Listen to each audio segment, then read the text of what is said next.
딴지 그룹의 총수 김호준입니다. 반갑습니다.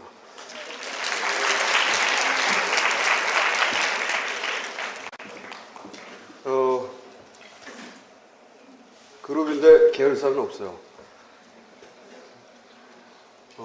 그럼 왜 그룹이냐? 제가 총수이기 때문에. 회사 이름에 처음부터 딴지 그룹이라고 넣었어요. 근데 그러면 내가 왜 총수냐? 이야기는 굉장히 오래 거슬러 올라가서 11년 전으로 거슬러 올라갑니다. 제가 이제 세상에 조금이나마 알려주게 된 건 딴지일보를 세상에 내놨기 때문인데, 오늘 교수님한테 이제 연락을 받고, 이게 교양 강좌라는 얘기를 듣고 무슨 얘기를 할까 처음에 고민을 좀 했었어요. 왜냐하면 제가 세상을 좀, 잡스럽게 살았습니다.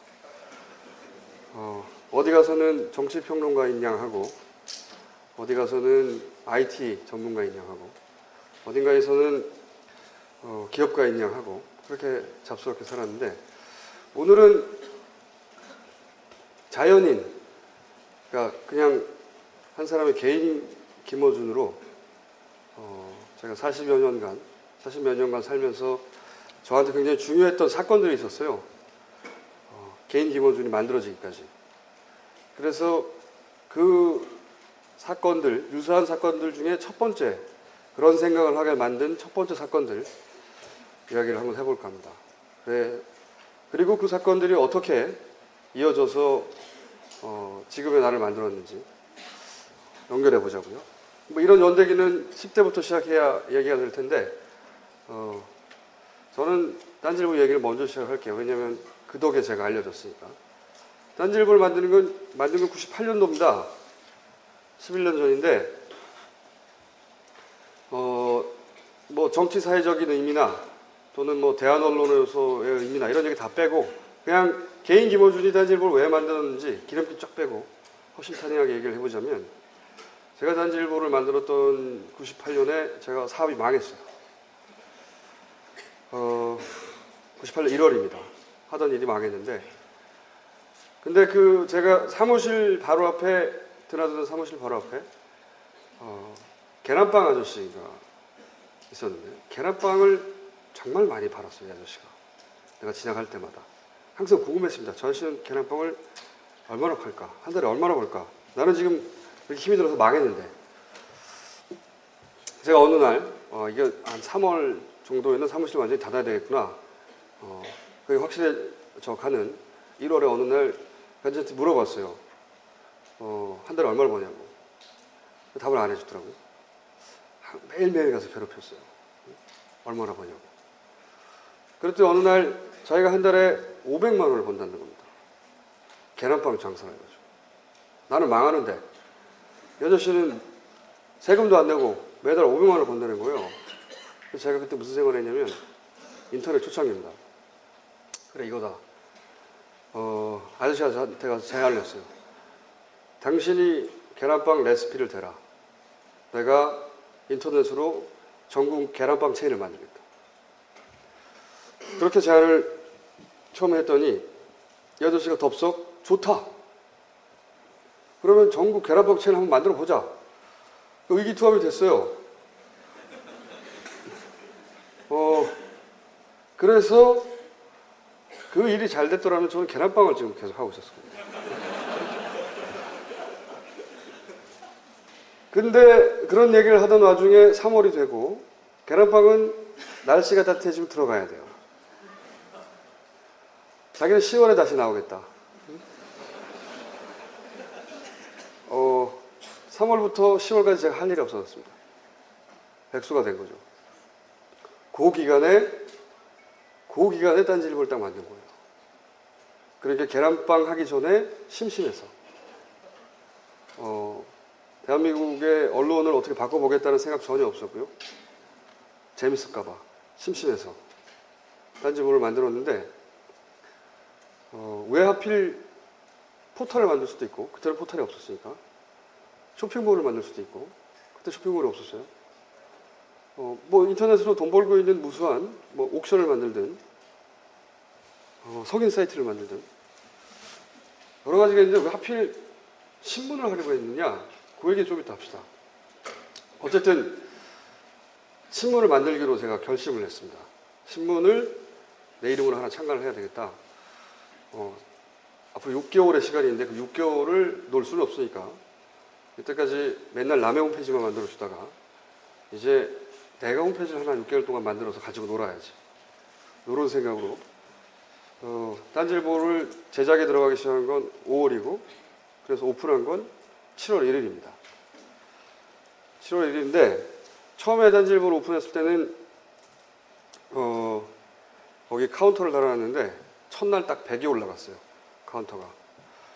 그 중에 98번을 제가 했습니다. 나머지 2번은 아마 지금도 불가사인데 누군가가 실수로 들어갔거나 제가 키보드 삑사리로 들어갔거나 뭐 그랬겠죠. 여하간 둘째 날도 100개를 제가 다 했고요. 셋째 날도 제가 다 했습니다. 아무도 안 오죠. 있는 줄 모르니까. 너무 심심하니까 게시판에다가 안방에 가서 이 사이트 정말 멋지군요. 제가 쓰고 마루에 나와서 감사합니다.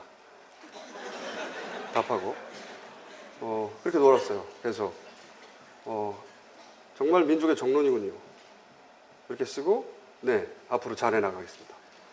뭐 이렇게 한참 놀다가 4일째 되니까 그 집도 지겹고 그래서 당시는 그 야후라는 검색 엔진이 유일한 검색 엔진이었어요.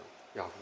그리고 그때는 지금처럼 그야말로 인터넷을 검색하는 게 아니라 자기 DB 안에 있는 사이트만 검색해서 카테고리로 분류해 놓고 보여주는 그런 형식이었어요.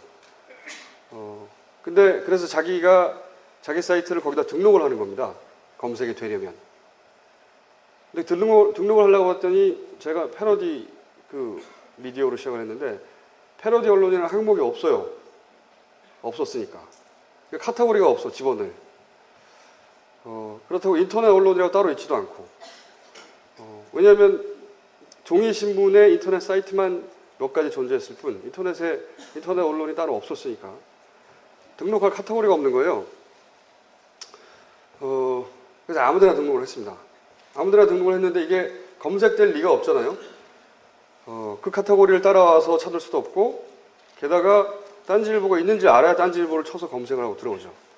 등록을 했는데 아무도 안 찾아왔어요. 근데 가만히 보니까 그 당시에는 인터넷 사이트가 그다지 많지 않다 보니까 야후 같은 곳에서는 추천 사이트라는 코너가 있었어요. 그러니까 여기를 가봐라 라고 사람들한테 알려주는 이게 추천 사이트다라고 이렇게 알려주는 코너가 하나 있었는데 그게 메일 화면에 떠 있었어요. 매일매일 하나씩 소천해주는. 여기를 들어가야 되겠다 내가. 근데 그건 내가 등록하는 게 아니고 야후의 내부에 지금 없었겠지만 야후의 서핑팀이라고 있었어요. 이렇게 인터넷에 서핑해서 괜찮은 사이트를 골라내는 야후 서핑팀에서 올리는 거란 말이죠. 그러면 제가 제 사이트를 추천 사이트로 등록해 주십시오. 이렇게 부탁을 해야 되는데 저는 이미 딴지일보 처음에 창간할 때부터 이미 처음부터 총수였고 혼자서 우리는 이미 민족 정론이었어요. 근데 어떻게 일개 팀원에게 머리를 조아리고 제발 등록해 주십시오. 이런 메일을 보낼 수가 있습니까? 상상조차 할 수 없죠. 그것은 옵션이 아니다. 그래서 대신 임명장을 야후 서핑 팀장에게 보냈습니다. 귀하를 본지의 홍보이사로 임명과 동시에 귀하의 모든 권리는 본지가 접수한다. 임명 거부는 불가하며 뭐 이렇게 해서 며칠 보냈습니다. 그리고 보낼 때 그 대통령 그 상장이나 대통령의 문서를 보면 봉황이 그려져 있죠. 봉황을 그려 넣었습니다. 그리고 도장도 하나 만들어서 딴지 총수에서 메일을 보냈죠. 오프라인에서 그랬다면 미친 짓일 텐데 1시간쯤 지났는데 답장이 왔어요. 저도 참 궁금했습니다. 뭐라고 답을 할지. 답은 두세 줄로 왔어요. 충성, 최선을 다하겠습니다. 정말로 그렇게 왔습니다. 첫 번째 딴지일보 이사입니다. 사이버상에서 물론 저 혼자 집에서 시작했는데 첫 번째 이사고요. 그 사람이 그렇게 답장을 했던 건 순식간에, 그러니까 사이트를 보자마자 당연히 누군가 개인이 만든 사이트인 줄 알죠. 왜냐하면 첫 번째 기사가 이명박 아니죠. 당시 김대중 대통령이 저희 창간 기념하여 축하 메시지를 보내는 기사 내용이었는데 그 첫 번째 사진이 김대중 대통령이 수영복 입은 여자들하고 이렇게 서 있는 사진이었어요. 물론 합성이죠. 그걸 보고 당연히 패러디라는 걸 알았겠지만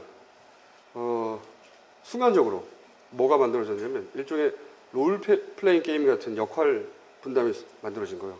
저는 어디 존재하는지는 모르나 점조직처럼 숨어있는 어떤 미지의 언론의 대표고, 자기는 아무도 모르지만 그 비밀 결사처럼 움직이는 언론의 홍보이사가 지금 현재는 다국적 기업에 근무하고 있으나 사이버상에서는 자기를 그렇게 자리매김한 거죠. 순간적으로 메일을 받자마자. 제가 그렇게 말하지도 않았고, 그리고 사실은 이렇게 롤플레잉 게임을 하듯 내가 현실에서는 뭐 직장인인데 혹은 뭐 교수인데 혹은 학생인데 요 순간은 홍보이사가 되거나 혹은 기자가 되거나 아니면 무슨 특파원이 되거나 순간적으로 그런 롤플레잉 게임으로 사실은 딴지일보가 성장했어요. 예를 들어서 딴지일보가 굉장히 오래된, 여러분들한테는 얘기했지만 잘 나가던 98년, 99년, 2000년, 2001년, 2002년 요 사이에 등록된 특파원만 5,000명이 넘었습니다. 해외에. 돈 한 푼 안 줬는데.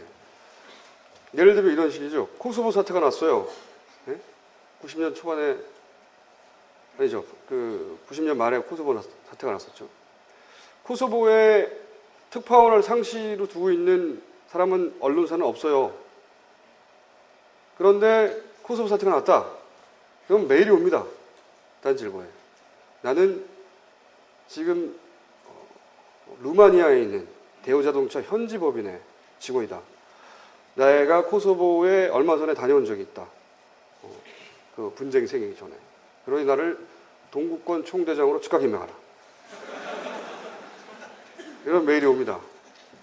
그러면 워낙 그런 메일들이 많이 왔었기 때문에 제가 사규를 하나 정해놓은 게 있어요. 메일은 한 줄로. 그래서 제가 메일을 답장을 보냈죠. 해라.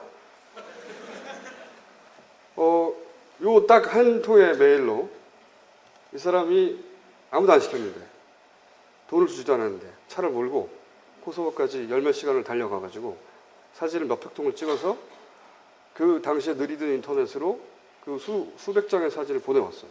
이건 돈 주고도 살 수 없는 사실은 열정이죠. 물론 문제는 좀 있습니다. 그 사진 제목들이 대단했었어요. 긴박하게 퇴각하는 코소보군의 모습. 제목은 이래요. 사진을 보면 트럭이 한 대 지나가고. 뭐가 긴박하다는 건지. 처참한 피난민들의 모습. 엄마하고 아이가 사진기를 향해 환하게 웃고 있어요. 거기 피난민인지 아닌지 잘 모르겠고 도저히. 제목은 그런 식인데 대부분 그래요. 그리고 결국 나중에 자기가 실토를 했죠. 자기도 역시 코소보로 추정되는 지역에서, 어디가 코소보인지 잘 몰라서 뭐 이제 국경도 없고 그러니까 거기서 그냥 사진을 찍어서 보낸 거다. 이렇게 전문성에는 간혹 비꼬나기도 합니다. 근데 그렇게 맺어졌던 하나하나의 관계는 사실 돈으로 사는 것보다 훨씬 더 대단한 열정으로 사람 자발적으로 롤플레잉 게임 하듯 기자가 되어주었고, 그 덕에 딴지일보가 계속 성장해서 사실은 성장하고 정체되고 또 죽고, 완전히 죽진 않았어요 아직은. 죽고 다시 성장할 모멘텀을 찾고 있습니다. 모바일 쪽에서 하반기쯤에 나올 것 같은데, 여하간 그 얘기는 또 그 얘기대로 있으니까 제껴두고, 오늘 주제가 아니니까. 근데 이런 딴지일보를 제가 왜 만들었냐면 한마디로 하면 할 말이 있어서요. 내가 하고 싶은 말이 있는데 하고 싶은 말을 하는 방법은 여러 가지가 있어요. 그냥 혼자 하는 수도 있고요. 술집에 가서 친구들이랑 하는 수도 있죠. 일기장에 쓸 수도 있어요. 근데 저는 남들한테 하고 싶은 말이 있었어요. 이거 아니지 않느냐고. 그러자면 이제 또 여러 가지 방법이 있죠. 기자가 되는 수도 있고요. 방송국에 들어갈 수도 있고 또는 작가가 되는 수도 있고. 근데 저는 신문 하나 창간하기로 했습니다. 내가 꼭 신문사에 들어가야 되나? 내가 신문 하나 만들면 안 되나? 그렇게 기자 대신 언론 사주가 되기로 했어요. 혼자. 어차피 뭐 혼자 하는 건데. 인터넷이 가진 특징들을 잘 이용하면 혼자서도 매체를 창간할 수 있다고 생각했었습니다. 그 생각은 이렇게 시작됐어요. 제가 여행 다닐 때, 배낭여행을 여러분들 나이 때 굉장히 많이 다녔는데, 배낭여행 다닐 때, 아테네를 갔을 때입니다. 아테네에 대해서 아는 게 있어야지, 중학교 때 배운 직접민주주의, 이거밖에 생각이 안 나서. 제가 여행지를 가면 꼭 그 지역에 관한 역사를 떠올려보고, 그때 내가 뭐 전쟁터였으면, 군인이었으면 도망을 갔을까 안 갔을까, 뭐 이런 생각하기를 좋아합니다. 여행 가서. 근데 아테네와 관련해서 생각나는 게 직접민주주의밖에 없어서 사실은 그런 상상을 했었어요. 여기 사람들이 몇만 명 모였다는데, 그리고 다 자기가 원하는 대로 나와서 떠들었다는데, 나도 그때 있었다고 치면 나도 떠들었겠지, 뭐 이런 생각하며. 근데 가만히 생각해보니까 굉장히 멋진 거예요. 무슨 얘기냐면, 전 국민이 한 자리에 모였으니까, 물론 뭐 노예도 빠졌고 여자도 빠졌지만 그 얘기는 또 다른 얘기니까. 어쨌든 전 국민이 당시 기준으로 시민들이 한 자리에 모였으니까, 그리고 그 모여있는 사람들한테 자기 얘기가 다 전달되니까 이 사람은 혼자인데 방송국이에요. 그렇죠? 혼자인데 신문사고 혼자인데 방송국인 거예요. 한 자리 다 모였으니까. 혼자 미디어인 거죠. 아, 이거 멋지다. 당시에는 개인인데 미디어가 될 수 있는 시대였구나. 지금 누군가 혼자 대통령이라 하더라도 전 국민에게 똑같은 메시지를 전파하려면 TV도 동원해야 되고 라디오도 동원하고 신문도 다 동원해야 되겠죠. 그래도 어려울 텐데 개인이 미디어가 될 수 있는 시대였구나 라고 생각을 했습니다. 그리고 잊어버렸어요. 잊어버렸는데 다시 98년으로 돌아와서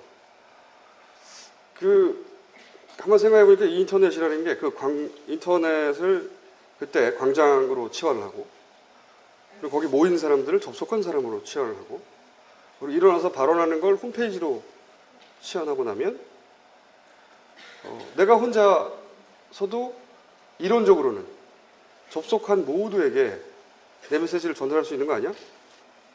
이게 디지털 아테네가 다시 돌아온 거죠.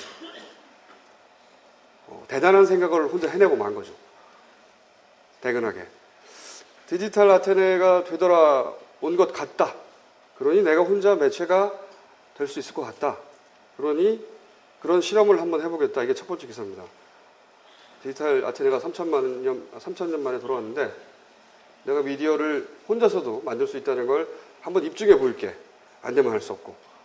이게 첫 번째 기사 내용인데 그렇게 그런 심플한 이유로 신문사를 혼자 만들었어요. 그래서 한때 직원이 한 7, 80명 정도. 지금 좀 줄었습니다. 돈 한 푼 없이. 그렇게 단지일보는 만들어줬어요. 그냥 개인 김어준은 그런 생각을 하고. 그런데 이렇게 단지일보를 만들고 나니 아주 많은 사람들이 저한테 물었던 질문 중에 하나가 뭐냐면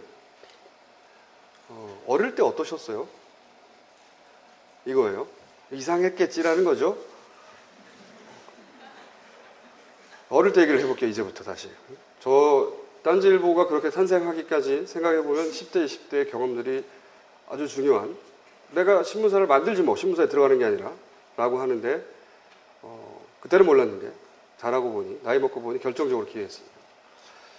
그 10대 얘기를 하려면 저희 부모님 얘기부터 할게요. 저희 부모님이 좀 이상한 양반이었어요. 왜 애들과 같이 밥 먹으면 부모님들이 아이가 어리면 맛있는 걸 이렇게 얹어주기도 하잖아요. 맛있는 걸 먼저 주기도 하고, 저희 부모님은 맛있는 걸 다 먼저 드셨어요. 항상. 그리고 거기에 대해서 내가 뭔가 불만 어린 표정으로 쳐다보면 니들은 먹을 날이 많잖아 라고 말씀하셨어요. 제가 쭉 20살이 넘어 집에서 독립할 때까지 거의 모든 게 이런 식이었는데, 예를 들어서 저희 모친은 도시락을 안 싸주셨습니다. 제 기억으로 한 10번 정도 싸주셨어요. 도시락을 중고등학생인데 도시락 안 싸주셨어요. 거기 특별한 이유는 없고 귀찮아서. 저희 모친도 무슨 일을 하셨어요. 그러니까 저도 어떻게 생각했냐면, 어릴 때부터 그렇게 살았기 때문에 예를 들어서 유리창을 깨든, 뭐 요즘 비유로 하자면 핸드폰 요금이 많이 나오든 한 번도 혼나본 적이 없습니다. 어떤 일을 해도 하지 말라는 얘기를 들어본 적도 없고, 예를 들어 전화요금이 많이 나왔다고 칩시다. 전화요금이 50만 원이 나왔어요. 기겁할 일이죠. 그런 일이 벌어질 수도 있죠. 뭐 PC통신을 했건, 뭐 과거 제 기준으로 하자면 뭘 했건. 그러면 통상 부모님들이 그 전화요금 고지서를 가져와서 콧구멍에 막 밀어 넣는다든가, 그러면서 반성을 요구하죠, 자식에. 그러나 저희 부모님은 한 번도 그런 적이 없습니다. 다만 고지서를 날리면 네가 내라 하고 싹 사라지셨죠, 항상. 혼내시는 대신에. 그리고 뭐 그러니 도시락 문제도 그랬어요. 남들도 다 그런 줄 알았습니다, 저는. 나는 그냥 공부가 내일이라서 공부하는 거고, 모친은 유아원을 하셨는데 뭐 자기 일을 하는데 모친이 왜 나를 위해서 새벽에 일어나서 자기 일 바쁜데 도시락을 싸줘야 되지? 라고 나도 생각했었어요. 그래서 도시락을 가끔 싸주면 고마웠어요. 소풍날처럼. 남들도 다 그런 줄 알았어요. 게다가 뭐 그게 어떤 식으로 계속 이어지냐면, 제가 20살 때 이제 집을 나와서 독립을 했는데, 그러다가 결혼을 한번 했습니다. 제가 갔다 왔습니다. 근데 결혼을 한다는 사실을 제가 2달 만에 결혼했거든요, 만난 지. 알리려고 집에 가서 모친에게 오랜만에 아무래도 결혼해야 될 것 같아 라고 말을 꺼냈더니, 보통 이럴 때 그 부모님의 첫 반응은 누구랑? 이라고 해야 되겠죠. 지금 생각해보면 저희 모친은 언제? 그게 첫 마디였습니다. 그리고 저의 대답은 3주 후에. 그리고 저희 아버님이 나중에 부조금을 내셨죠.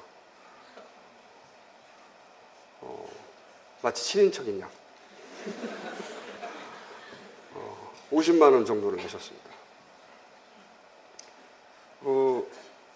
저희 부모님이 그렇게 저를 아무렇게나 마구 방목하셨어요. 거기에 생각해보면 대단한 교육 철학이 있었냐? 그건 없었던 걸로 제가 압니다. 다들 각자 바쁘기 때문에 그냥.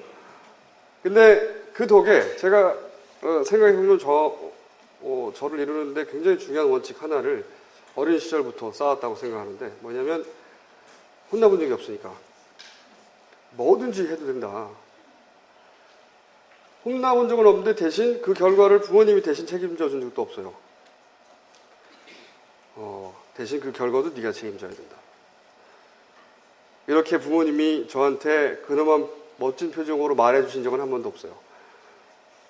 근데 그냥 행동으로, 삶으로 그냥 그렇게 배웠습니다. 그 말을 거꾸로 뒤집으면, 네가 스스로 책임질 거라면 남들이 뭐라고 하든 간에 네 마음대로 해도 된다는 거죠. 네 마음대로 해도 된다. 20대는 그걸 그렇게 말로 정리하지 못했어요. 내가 나이를 더 먹고 나서야 아, 그게 그런 거였던 것 같아. 라고 정리를 한 거지. 우선 부모님이 저한테 끼친 영향은 그겁니다. 네 마음대로 살아도 된다. 대신 그 결과를 다른 누구가 대신 책임져 줄 거라고 생각하지도 말고 거꾸로 네가 그래서 그 결과를 끝까지 책임질 거면 네 마음대로 해라. 뭐든지 남한테 묻지 말고 허락받지 말고. 누가 누구를 허락합니까? 그 사람이 내 인생을 대신 살아줄 것도 아닌데.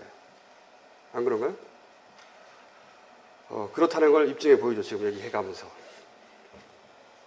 두 번째로 저한테 10대 시절에 중요했던 사건은 중3 때였어요. 이런 사건들 하나하나가 모여서 이제 제가 만들어진 건데 합치는 건 나중에 합시다.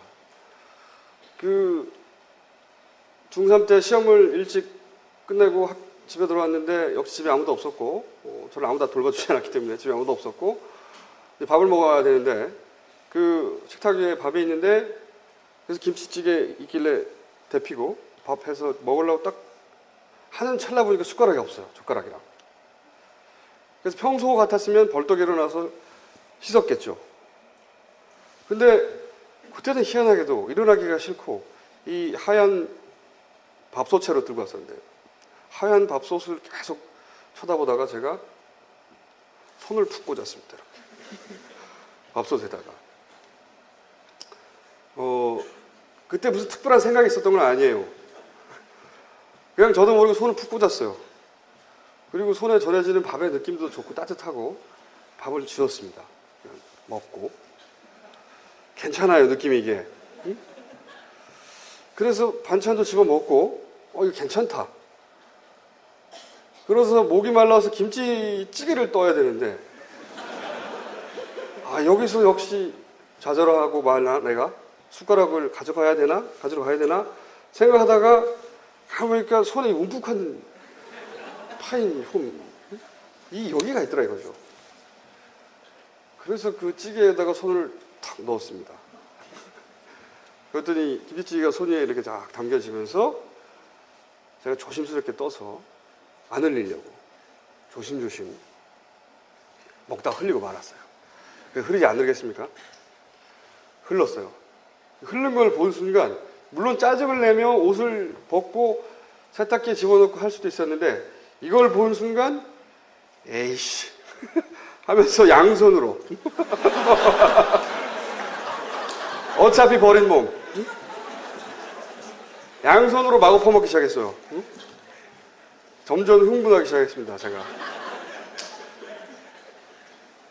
냉장고를 열고 그 안에 있던 깍두기 통을 꺼내서 또 마구 파고 점점 에스컬레이트 돼서 냉동실을 열고 냉동실 딱 여니 삼겹살이 얼려져 있던 거예요. 삼겹살을 제가 팍 집었어요. 굉장히 차갑더군요. 그러면서 정신이 돌아왔습니다. 이건 아니지 않느냐.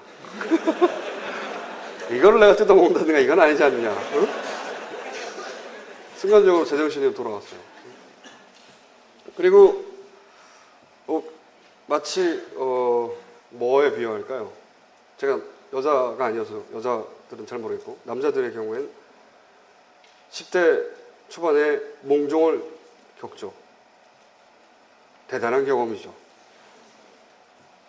그 이전에 한 번도 겪어보지 못한 종류의 자극인데, 그죠?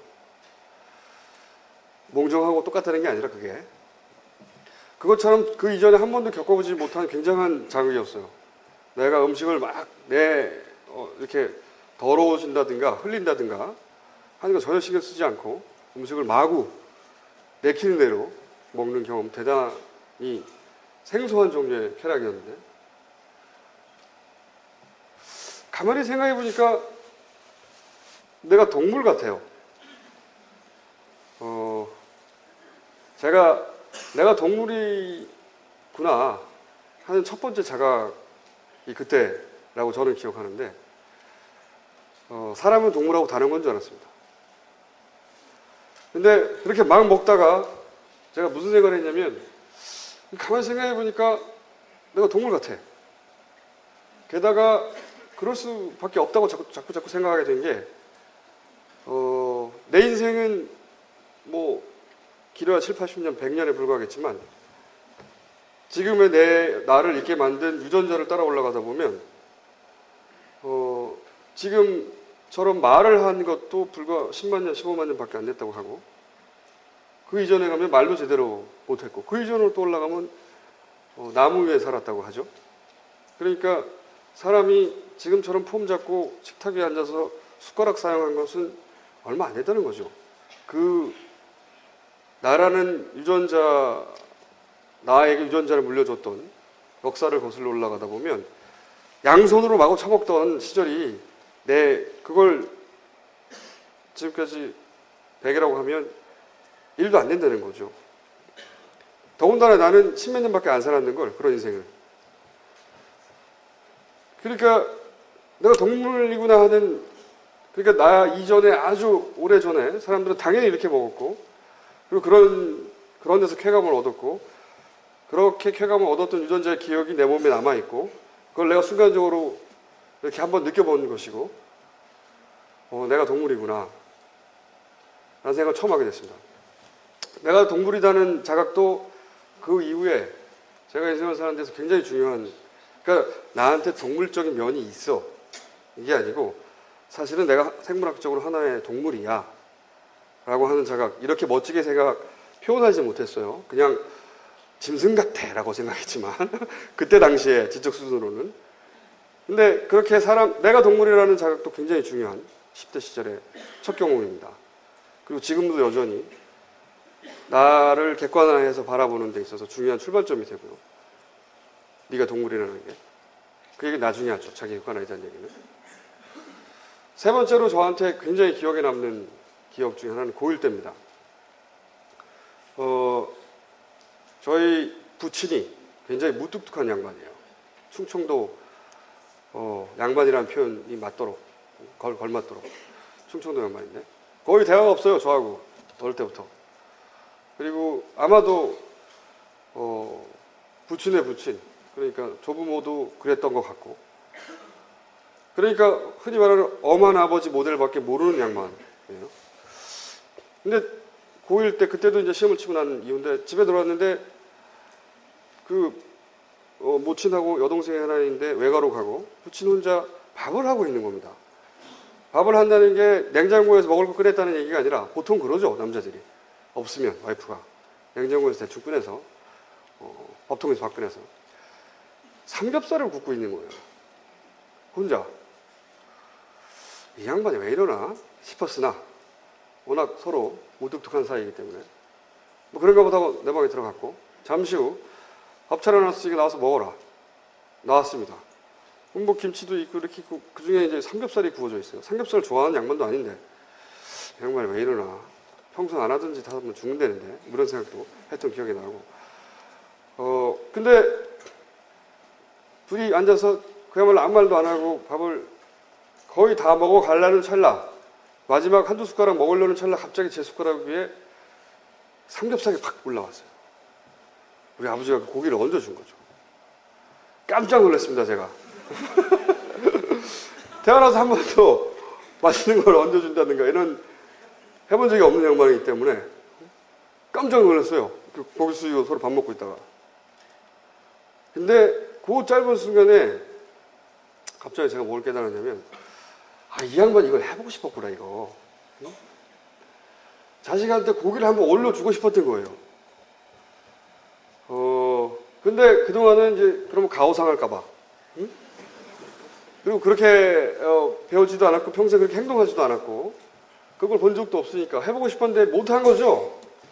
근데 딸내미도 없고 와이프도 없으니까 다 완성하는 거라. 응? 그래서 잽싸게 그래서 그 마음을 먹고 고기를 구운 거예요. 그리고 밥 먹는 내내 망설인 거죠. 언제 올려주나. 이거 밥 다 먹어가거든 아들이. 그러니까 잽싸게 올린 거죠 이게. 부자연스럽지만 잽싸게 올려놓고 숟가락을 뺀 겁니다. 이 양반이 이걸 해보고 싶었구나 이런 생각이 들면서 갑자기 눈물이 제가 한 방 올랐어요. 또 밥그릇 속으로. 그렇다고 둘이 껴안고 울었다는 게 아니고요. 그런 걸 하기엔 너무 남사스러워하는 성격이고 그런 거. 뚝 났어요. 그리고 물론 뭐 부친도 그걸 보지 못했고 저도 아무렇지도 않은 척하며 밥 다 먹고 그냥 갔습니다. 각자 방으로. 좀 있다가 휘파람 소리가 나길래 가봤더니 부친이 설거지를 하고 있더라고. 그래서 제가 제 방에서 이렇게 문 열고 쳐다보는데 부친이 설거지를 막 하고 있는데 이게 이제 첫 경험인데 숟가락 밥에 올려준 게 첫 경험이 아니라 그 고기를 올려준 게 첫 경험이 뭐냐면 그 뒤로 돌아서 설거지를 하고 있는데 갑자기 40대 후반의 남자로 보였어요. 저희 부친이. 그러니까 40대 후반에 아들내미 10대 아들내미 하나 하고 그 다음에 딸내미 하나 하고 와이프 하나 하고 지지고 먹으면서 이렇게 막 여기까지 살아왔잖아요. 어렵게 집도 마련하고 어떻게 해가지고 여기까지 왔어요. 근데 고기를 얹어주고 신이 난 거라. 그래서 막 휘파람 부르고 설거지 하는 거예요. 그게 뭐 아버지가 아니라 그런 40대 한 남자가 그런 일을 겪고 그 순간에 즐거워서 설거지를 하는 거. 그런 40대 남자, 그리고 동시에 그러니까 당연히 그 옆에서 이런 고지식한 남자 옆에서 사는 모친, 또 그 나이대 여자로서, 그리고 순간적으로 죄책감도 들었습니다.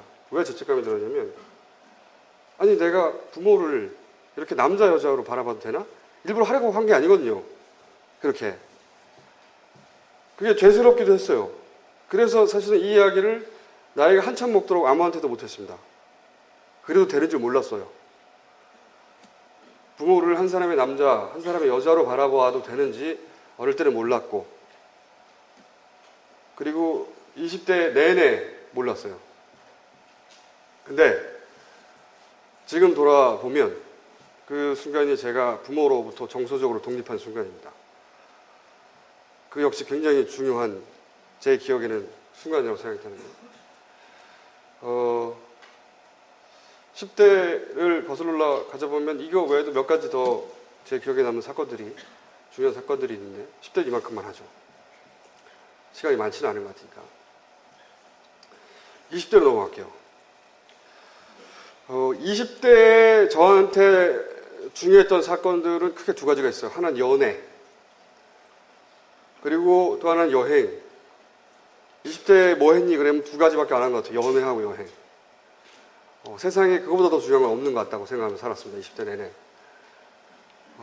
연애를 하면서는 저의 바닥을 확인했어요. 여러분들도 다 마찬가지겠지만 연애를 해야 비로소 사람이 자기가 얼마나 치졸한지, 얼마나 비겁한지, 겁이 많은지, 야비하고 이기적인지 알 수 있죠. 연애를 안 하면 이 바닥의 감정은 안 드러나요. 대충 포장하고 살 수 있어요. 지금 멍한 표정의 분들은 연애를 제대로 안 해본 거죠. 왜냐면 연애는 내 마음대로 할 수가 없거든요. 자유의지를 가진 이성을 통제할 방법이라는 건 없어요. 그래서 속이 타고 애가 타고 해서 그 사람을 내 마음대로 하고 싶어서 자기 바닥이 드러납니다. 반드시. 그렇게 자기 바닥을 확인하지 않고 자기가 누군지 알 수 있는 방법은 없어요. 이건 좀 이따 다시 합시다. 그래서 첫 번째는 연애고, 근데 연애까지 여기서 다 까발릴 생각은 없어요. 연애는 일반 놈만 합시다. 여행 얘기로 넘어가 볼게요. 두 번째는 여행이었어요. 연애는 그래서 바닥을 확인하는 경험이었고요, 20대.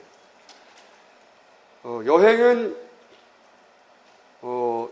통해서 또 여러 가지를 배웠는데, 제가 대학교 생활, 그러니까 20대 총 합쳐보니까 한 4년 정도를 배낭여행을 했습니다. 학교 다닐 때도 자체적으로 약간 일찍 방학에 들어가고, 자체적으로 약간 늦게 계약을 하면 한 해에 약 6개월 정도의 방학이 있습니다. 그래서 그 방학도를 풀리 활용했죠. 예를 들어서 뭐 그러면 네가 가쁘냐 이런 얘기도 많이 듣는데 여기는 잠깐 하고 넘어가죠. 제가 가쁘일 일은 없고 돈을 벌어가며 여행을 했는데 돈을 어떻게 벌었는지 좀 더 합시다. 어쨌든 여행 중에 뭐 굉장히 많은 경험들이 있었는데 그 중에 첫 경험이라고 할 만한데 몇 가지 얘기를 하자면 아라파트라는 인물이 있어요. 아십니까?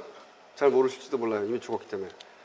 팔레스타인, PLO, 팔레스타인 난민 기구의 의장이었어요. 요즘 식으로 표현하면 테러리스트 집단의 대장이죠.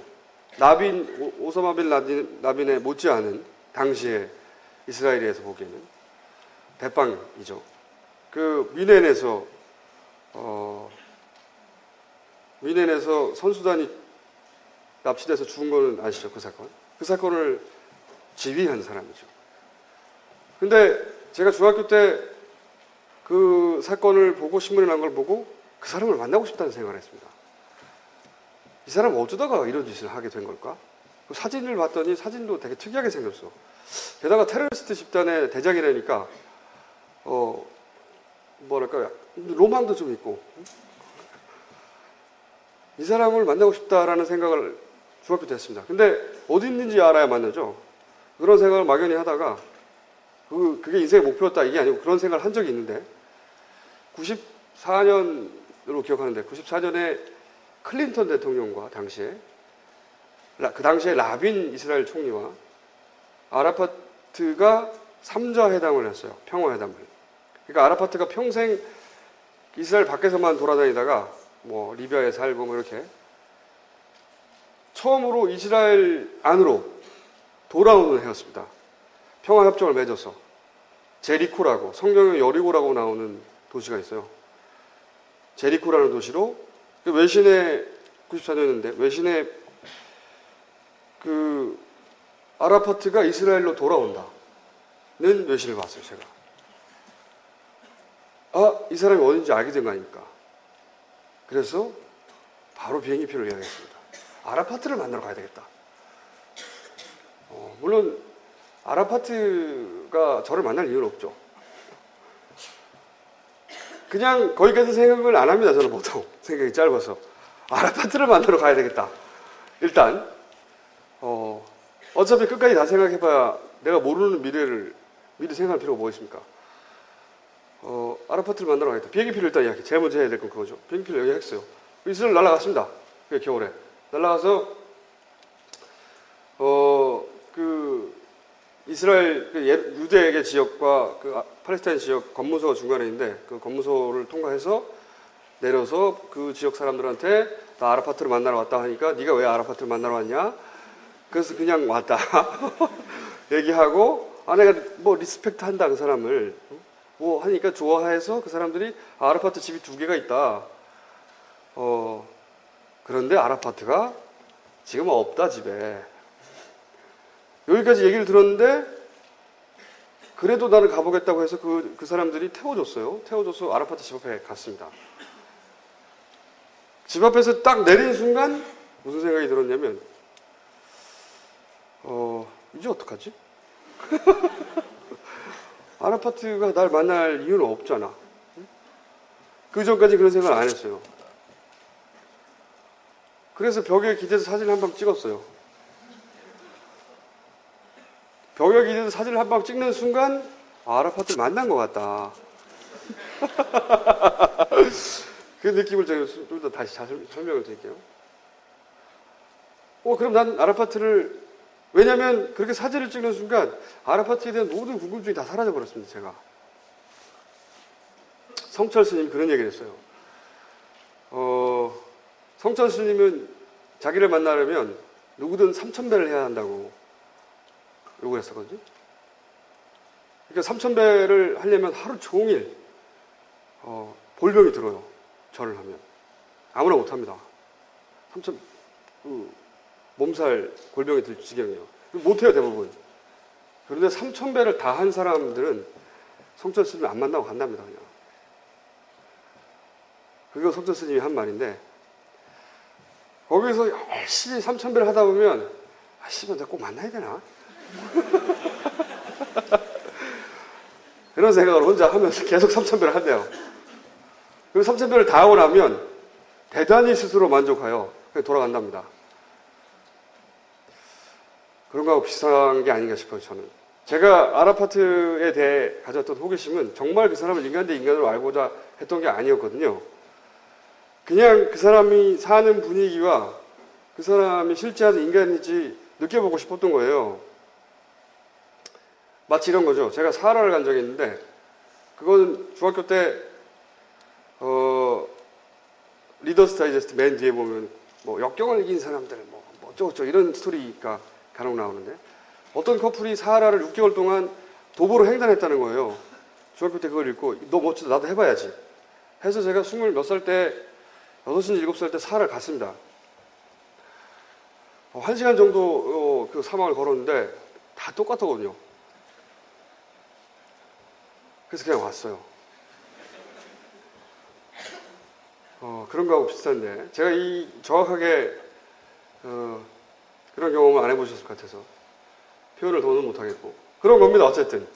근데 요는 이야기가 주가 아니라 그렇게 아라파트를 만나러 가는 중간에 검문소를 하나 통과했는데, 그 검문소를 가기 위해서는 아랍버스를 탔어야 했어요. 아랍버스라는 게 그 유태계 쪽에 다 경제가 있으니까, 이쪽 아랍 쪽 사람들이 유태인들 사는 쪽으로 출퇴근하기 위한 버스인데 굉장히 낡았죠. 유태인들은 안 타는 버스입니다. 근데 거기를 가려면 그걸 탔어야 하니까. 그걸 타고, 뭐 우리나라 시골, 옛날 시골 버스처럼 시끌벅적하고 닭도 있고 막 애들 뛰어다니고 시끄럽고, 제가 탔더니 동양인 신기하다고 애들 머리끄댕이 잡아 당기고 시끌벅적하고 뭐 그런 퇴근길의 버스였어요. 저도 굉장히 그런 분위기 좋아서 타고 가고 있었고, 제 뒤에서 자꾸 애가 머리끄댕이 잡아 당기고, 어차피 서로 못 알아들으니까 당기면 죽는다 새끼야? 웃으면서 그래도 계속 잡아 당기고 뭐라고 하고, 어차피 말이 안 통할 때 저는 한국말로 합니다. 근데 그 검문소에 딱 섰는데, 그 검문소에 서서 버스가 정지하자마자 이 버스가 일순간에 조용해졌어요. 아무도 얘기를 안 하고, 제 뒤에서 머리를 잡아당기던 그 5살짜리 아이도 가만히 앉아있고, 이게 무슨 일인가 싶었는데, 문이 딱 열리더니 기관총을 든 이스라엘 군인이 올라왔어요. 그러더니 거기 앉아있는 모든 사람들의 신분증을 일일이 다 감사합니다. 뭐라고 하는지 못 알아듣겠고. 그게 그 의례적으로 틱 올라와서 안녕하십니까 하고 내려가는 게 아니고, 한 10여 분 가까이 걸렸어요. 모든 사람이 다 신분증을 다 확인하고 일일이 대조하고, 그리고 저는 맨 앞에 앉았는데, 저는 동양이니까 저한테 신분증을 보여달라 할 이유가 없잖아요. 근데 그 10분 동안 제가 그 사람들한테 미안했어요. 뭐가 미안했냐면, 어떤 마음이 들었냐면, 내 신분 정도 조사했으면 좋겠다. 그러니까 그때는 그렇게 표현할 줄 몰랐는데, 그때는 단지 저 사람들하고 다른 취급을 받는 게 미안하다 라는 생각만 했어요. 갑자기 혼자. 왜냐하면 다들 정말 긴장한 채 신분증을 내밀고 신분증을 되돌려 주기를 아주 긴장한 얼굴로 기다리고 있었거든요. 그걸 이렇게 15분 동안 지켜보면서 나도 신분증 검사를 받았으면 좋겠고, 내가 저 사람하고 다른 대우를 받는 게 미안하고, 그런 생각을 했는데, 그때가 지금 이제 되돌아보면 제가 약자에게, 정치적 약자에게 감정이입을 한 첫 기억입니다. 사실 살면서 길거리에 불쌍한 사람을 보건 쓰나미로 죽은 사람을 보건 별로 안 슬퍼요. 슬프나요? 사실은 안 슬픕니다. 나하고 상관없는 일이라서. 내가 진짜로 진심으로 타자에게 감정이입을 한 건 처음이에요. 그때가. 저 사람에게 미안하고, 나도 저 자리에 있지 못한 게 미안하고, 그게 정치적 약자에게 감정이입한 첫 기억이고 대단히 강렬했어요. 예를 들면 그런 기억이 있고요. 여행의 첫 기억 중에. 또 여행 중에 이런 기억도 있습니다. 터키를 갔을 때였는데, 터키의 카파도키아라는 지역이 있어요, 중앙에. 그 카파도키아가 어디냐면은, 스타워즈 4, 맨 뒤에 보면, 아나킨이 레이스를 펼치죠. 그 계곡들 사이를 막 지나가며. 그런 게 있어요. 그런 게 있는데 그 아나킨이 그 영화 속에서 그게 그 통과하던 그 계곡이 우주가 아니라 그 모델이 그 카파도키아예요. 루카스 감독이 그걸 보고 정말로 지구처럼 안 생겼으니까 그 경치나 풍광이 거길 갔을 때였는데 제가 그런 마을을 가면 높은 곳에 먼저 올라갑니다. 높은 곳에 올라가서 그 지형이 어떻게 생겼는지 보려고. 높은 곳에 올라가서 그날도 그래서 처음 그 도시에 도착해서 높은 게 올라가서 도시락을 까먹으려고 이제 샌드위치를 까먹으려고 올라갔는데 거기서 그 약간 무너진 성곽 같은 데 보통 그런 데 있거든요. 올라가면 우리도 뭐 있잖아요. 남한산성이니 뭐니 다 산등성에 그런 성곽들이 있죠. 그런 성곽들이 의리에 있는데 거기 걸터 앉아서 제가 높은 데서 내려다보고 밥 먹는 걸 좋아했다 이거죠. 올라가서 이제 밥을 먹으려고 하는데 그 무너진 돌틈 사이에 조그만 애가 하나 있어요. 한 12~13살 정도 된 것 같은. 그래서 제가 밥을 먹다가 그 샌드위치를 막 끓여서 먹는 찰나였는데 그 애가 눈에 띄길래 어차피 서로 말이 안 통하기 때문에 한국말로 다 했어요.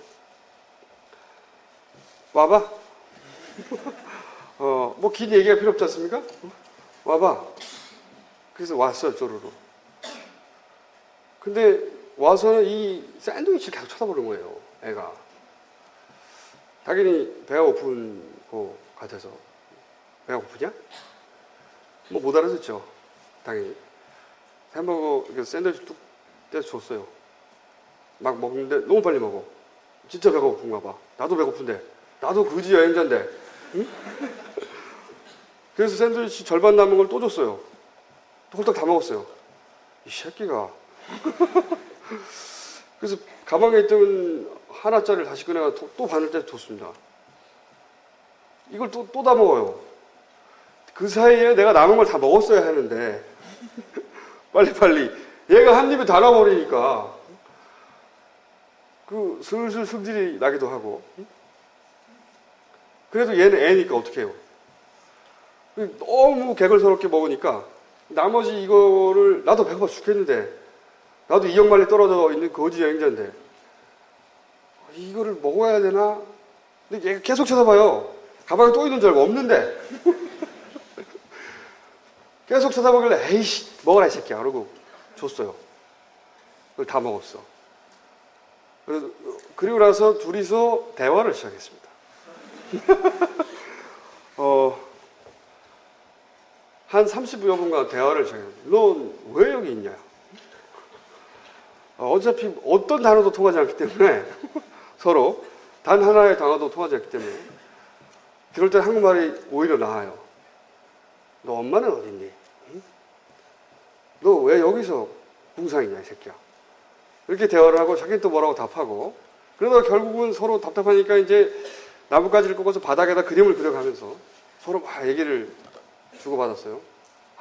보니까 나이가 15살이고 근데 뭐 그림을 계속 그리는데 제가 궁금했던 건 얘가 왜 여기서 이렇게 그지처럼 있나. 그래서 너 엄마 어딨어? 엄마 임마 엄마. 여기부터 시작해가지고 네가 거기서 나왔잖아. 응? 기타 등등. 그 엄마를 상징하는 온갖 바디랭귀지를 써서 결국 엄마를 이해시키고 그리고 아빠 있잖아 아빠. 응? 아빠 뭐 아빠를 이해시킨 다음 엄마 아빠 어디 갔냐 뭐 이런 대화를 한참 하는 와중에 결국 걔가 이제 그림을 그리고 뭐 우두두두 하고 하는데 처음에 못 알아들었어요. 새끼가 왜 이러나 그랬는데 제가 그때 당시에는 인터넷이 없었기 때문에 여행 가기 전에는 그 외신란에서 그 특정 지역에 뉴스가 없나 무슨 뭐 전쟁이 났다거나 이런 뉴스 꼭 보고 왔어요. 근데 터키 오기 전에 본 짧은 외신 중에 하나가 터키 북동부 그 국경 지역에서 쿠르드 그 터키 안에 소수민족으로 쿠르드가 있거든요. 쿠르드족 난민들 반군이 터키 정규군과 붙어서 한 3,000여 명의 사상자가 났고 헬기로 뭐 사람을 죽이고 비난이 있고 뭐 이런 아주 짧은 단신이 났던 기억이 났어요. 갑자기 혹시 얘가 저 쿠르드에서 넘어온 애인가 싶어서 너 쿠르드냐? 갑자기 쿠르드는 그냥 쿠르드거든요 발음이. 자기 크루드를 하는 거예요. 그러면서 이제 그림을 그리기 시작했는데 그제서야 제가 이해가기 시작했습니다. 두두두두 했던 건 헬기였고, 헬기, 그 묘하기를 종합한 결과 30여 분간에 자기가 아빠 엄마하고 그 산등성에서 살았는데, 산을 그리고 집을 그렸으니까 산등성이겠죠. 산등성에서 살았는데 헬기가 와서 자기 엄마 아빠가 죽었다. 그리고 자기보다 나이 많은 형이 있는데, 형인 것 같아요. 삼촌은 아니고 중간 크기로 그렸으니까 형이 있는데 그 형과 내가 달려서 도망왔는데 형을 잊어버렸다. 그리고 여기까지 왔는데 굉장히 먼 거리예요. 뭐 직선거리로 쳐도 한 7, 800km는 될 겁니다. 킬로미터는. 굉장히 먼 거리인데 카파도시아하고 그쪽 부근까지는. 거기까지 몇 달에 걸쳐서 왔고, 낮에는 무서워서 안 내려가고 밤에 여기 있다가 밤에 내려가서 음식을 주워 먹는다. 이게 이 이야기의 스토리였어요. 그 이야기를 다 조합하고 보니 애가 너무 불쌍하잖아요. 그 얘기를 이제 다 이해하는 어떤 딱 순간에 애가 너무 불쌍한 겁니다. 그리고 너무 안타까운 거예요.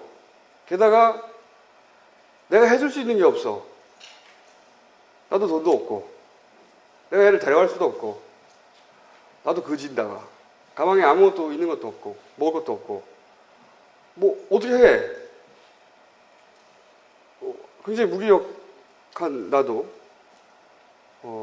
한 사람이고, 뭐 돈이라도 있으면 좀 주어주고 싶은데 돈도 개뿔도 없고. 그래서 갑자기 너무 불쌍해서 내가 걔를 끌어안고 엉엉 울었어요. 이 새끼 너 진짜 불쌍하다. 지는 내가 왜 울었는지 모르겠지만, 근데 지도 울고. 지는 왜 울었나 몰라. 응? 그 둘이 껴안고 한 10분 정도를 이렇게 막 울었어요. 같이. 이 씨발 진짜 좋다 불쌍하구나. 욕이 왜 나왔는지 몰라 그때. 이렇게 욕도 나오고 막 격한 감정에 나이 먹고 그렇게 울어본 건 처음인 것 같은데. 울고 애를 떼놓고 내가 줄 게 없다. 다 한국말이니까 어차피 줄 게 없다. 내가 메고 있던 가방에 있었어요. 옷까지 몇 개 있는. 추우니까 가방하고 이 옷으로 대충 해라. 그리고 가방을 주고 나도 가야 되니까 이제 갔습니다. 그 이후로 한 번도 본 적이 없죠. 물론. 근데 그 경험을 통해 제가 어디에 관심을 가지게 됐냐면 국제정치에 관심을 가지게 됐습니다. 국제정치라고 하면 거창한데 분쟁 지역들, 그리고 정치에도 관심을 가지게 됐어요. 사실은. 그러니까 힘의 역학들, 국가, 걔네는 소수민족이었거든요. 굉장히 큰 소수민족이 1000만 명이 넘는 소수민족. 지금도 여전히 소수민족의 분쟁이 있는 지역에 대단히 관심이 많고, 그것도 역시 따지를 만드는데도 한 바탕이 되고, 그런 기억도 있습니다. 그러니까 제가 태어나서 정치라는 것, 힘의 역학이라는 것, 국가 간의 알력이라는 것, 혹은 국민국가라는 것, 국민국가가 없다는 것. 걔네는 국민은 있는데 국민으로 만들어진 국가가 없는 거죠. 1000만 명이 넘는 애들이. 기타 등등. 이걸 책을 배운 게 아니고 그냥 그렇게 처음으로 배웠고요. 이렇게 말하기 거창하지만 하여튼 그런 기억들이 나중에 어떤 활동을 하는데 밑바탕이 됐어요. 그렇게 여행을 다니며 배운 것들,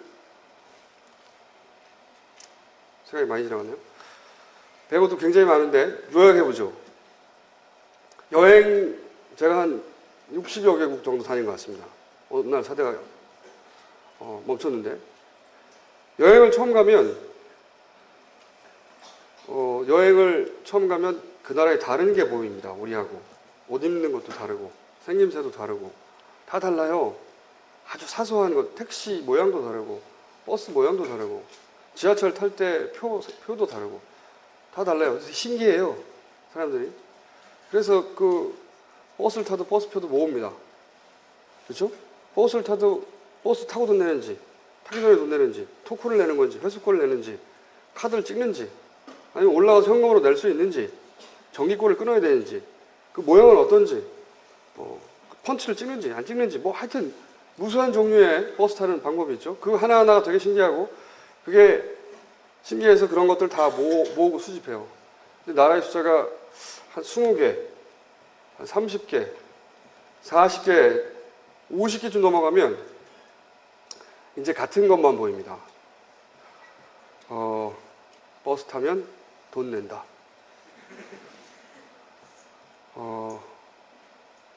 그 외에는 다 잡소리예요.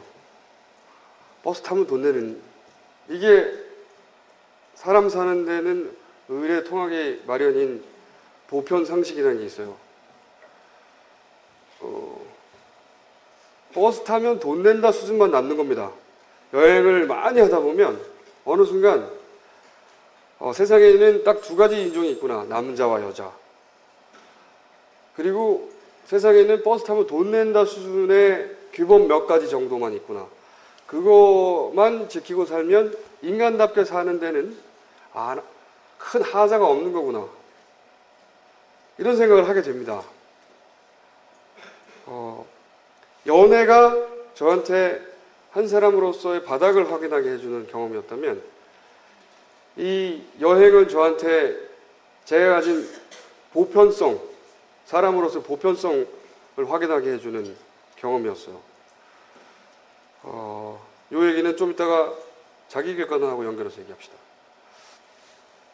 이런 경험들, 그리고 물론 그 이후에 30대의 경험도 있고, 뭐 지금은 40 초반인데 40일 들어서도 경험이 있긴 있습니다. 근데 여러분들 대부분 20대니까 20대에서 대부분 그치자고요. 20대까지 했던 경험들 중에 저를 만든 경험들, 주요한 첫 경험들을 이렇게 되짚어 보자면, 결국은 네가 책임질 거면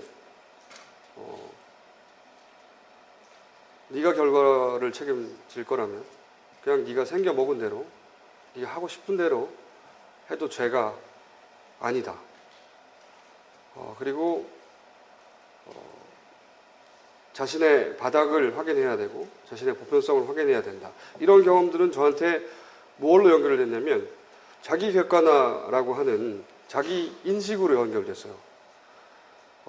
이 얘기를 하려고 결국 이런 것들을 묶었는데, 그리고 자기 객관화를 통해 저는 자존감을 가지게 됐습니다. 그리고 자존감을 가진 후 지 마음대로 살고 있습니다. 그러면 자존감을 어떻게 가지게 됐는지, 자기 객관화라는 건 뭔지 설명하며 오늘 마칠까 해요. 질의응답 받고. 우선 자존감에 대한 설명부터 좀 하죠. 자신감하고 자존감은 대단히 헷갈려요. 자신감은 이런 거예요. 어떤 일을 내가 해낼 수 있다고 생각하는 그런 능력에 대한 신뢰입니다. 내가 공을 10m 던질 수 있어. 남들은 1m밖에 못 던지는데. 그러면 공을 던지는 능력에 대한 자신감이 생겨요. 그렇겠죠? 그러니까 이 모두 다 10m를 던질 수 있으면 자신감이라는 게 생길 게 없죠. 모두가 숨 쉴 수 있는데 숨 쉬는 걸로 가지고 자신감이 생기나요? 아니죠. 자신감이라는 건 그래서 누군가와의 비교 우위, 상대의 비교를 통해, 비교 우위를 통해 획등하게 되는 감정이에요. 내가 쟤보다 공부를 잘해. 그러면 공부에 대한 자신감이 생깁니다. 내가 쟤보다 예쁘게 생겼어. 그러면 자신의 외모에 대한 자신감이 생기고요. 우리 집이 제 집보다 커. 그러면 거기에 대한 자신감이 생기는 거예요. 그렇게 자신감이라는 건 상대와의 비교를 통해 그런 비교, 그리고 그 과정에서 내가 비교 우위에 있다라고 확인하고 그 능력에 대해 스스로 신뢰하게 되고, 그게 자신감입니다. 근데 지금 쭉 말씀드렸듯이 자신감이라는 게 그렇게 비교 우위를 통해 얻다 보니까 자기보다 공부를 잘하는 사람 앞에 가면 바로 죽어요. 자기보다 얼굴이 잘생긴 예쁜 사람 앞에 가면 바로 기가 죽습니다. 자신감이라는 건. 자신감은 그래서 동전의 양면처럼 열등감을 달고 사는 거예요. 자신감, 희한하게도 자신감은 동면의 안면처럼 열등감을 수반합니다. 왜냐하면 모든 면에서 절대적으로 비교에 있는 존재라는 건 세상에 없거든요. 그렇게 만들어진 게 자신감이에요. 자존감이라는 건 뭐냐면 자신감이 타자와의 비교를 통해 그 과정에서 경험칙으로 얻게 되는 자신의 능력에 대한 신뢰라면, 이 자존감이라는 건 다른 사람하고는 아무 상관이 없어요. 아무 상관이 없고 자기가 자기를 승인하는 겁니다. 자기가 자기를 승인한다고 하니까 왕자병이나 공주병하고도 착각할 수도 있는데, 이 왕자병과 공주병과 이 자존감의 차이는 이런 거죠. 나보다 잘난 애가 있어. 왕자병은 인정하지 않죠. 공주병은 아니야 라고 부정합니다. 객관적으로 잘났는데, 자존감을 가진 사람은 인정을 해요. 인정을 하는데 그것이 쟤는 저렇게 잘났는데 나는 뭐야 라고 자기 비하로 되돌아오지 않는다는 거죠. 잘났으면 잘났다고 인정해. 좋겠다 씨발. 거기까지. 딱 거기까지. 좋겠다. 그러면 나는 왜 이렇게 못났나 라고 자기 비하로 되돌아오지 않는다는 거예요. 왜 안 돌아오는지 자존감이 뭐길래 설명을 해보자면, 왜 내 바닥을 확인하는 게 중요하다고 말했냐면, 자존감을 가지려면 있는 그대로의 자신과 마주해야 돼요. 그거 흔히 자기대면이라고 하죠.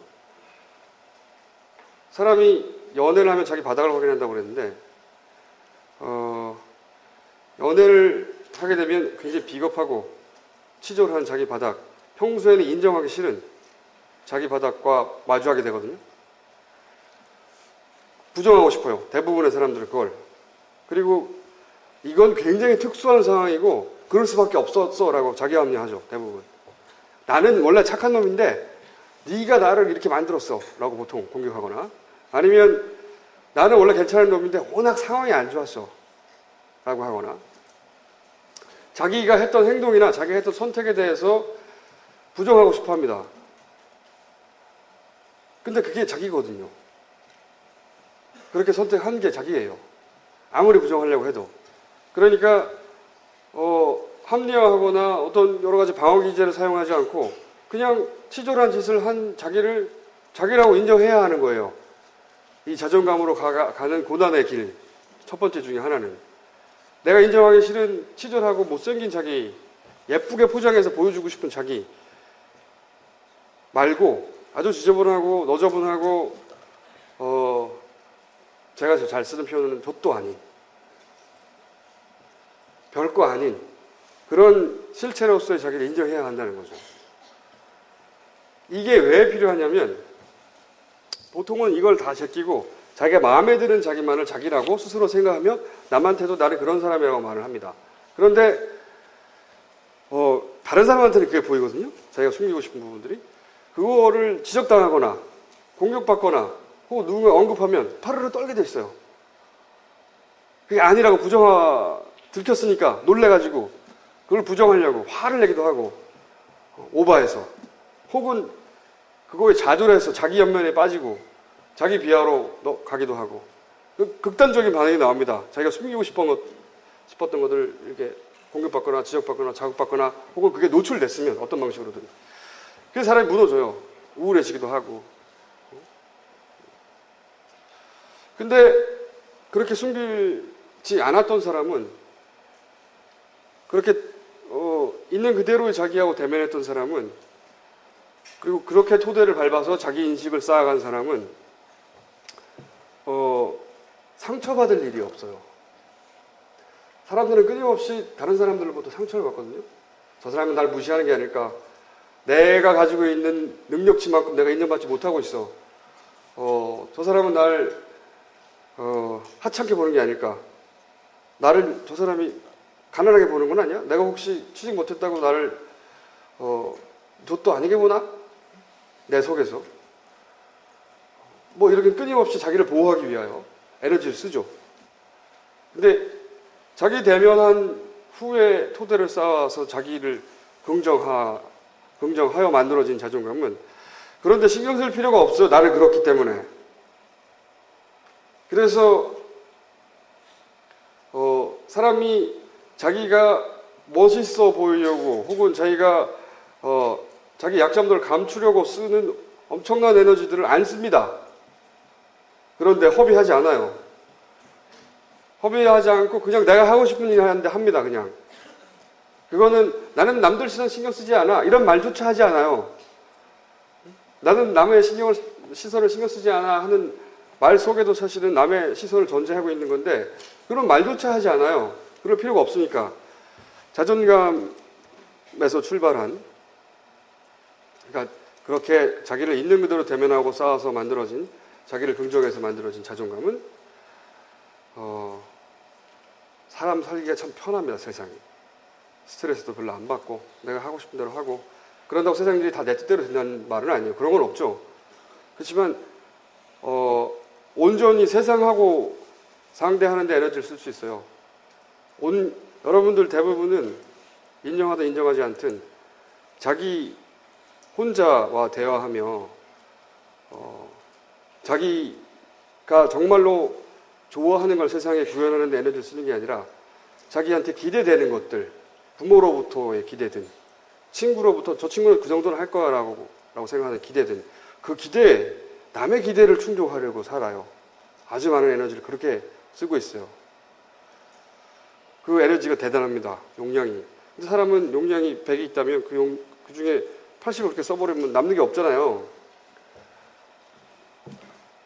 그러니까 내가 내 욕망의 주인이 돼서 내 살고 싶은 대로 이 세상을 살려고 하면 자존감을 가지는 건 대단히 중요한데 그 자존감을 가지기 위해 그 직전의 단계가 자기 객관화의 단계가 꼭 필요합니다. 자기 객관화라는 것까지 설명하고 질문을 받죠.